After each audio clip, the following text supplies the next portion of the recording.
Let's talk about the Lagoon Lie. It's this quiet myth that absolutely murders real estate deals.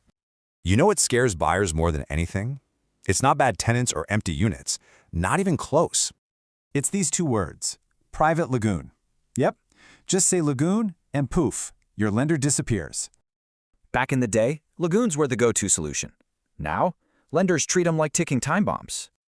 And what's crazy is most don't even leak. This whole fear comes from one bad headline, like 30 years ago. And that fear, well, it kicks off a deal-killing domino effect. Let me show you how it works. The buyer says lagoon, the lender orders reports, finds a concern, and the whole deal just implodes.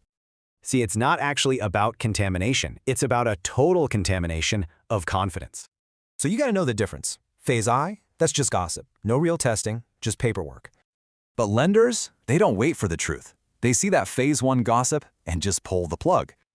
So, that Phase I report, it's not measuring pollution. Nope, it's just measuring the lender's paranoia.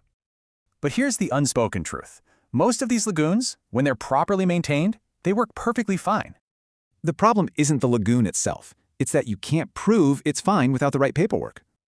So how do you protect your sale? Simple. You've got to get way out ahead of the fear. Here's your playbook.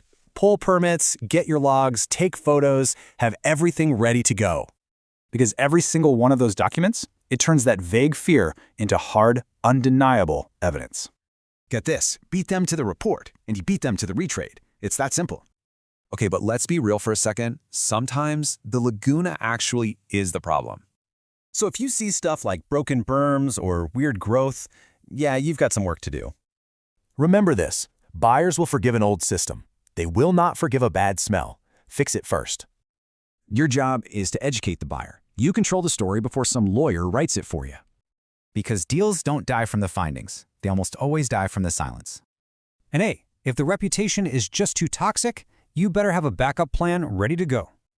So at the end of the day, the dirtiest thing isn't the lagoon. It's the paperwork, or lack thereof.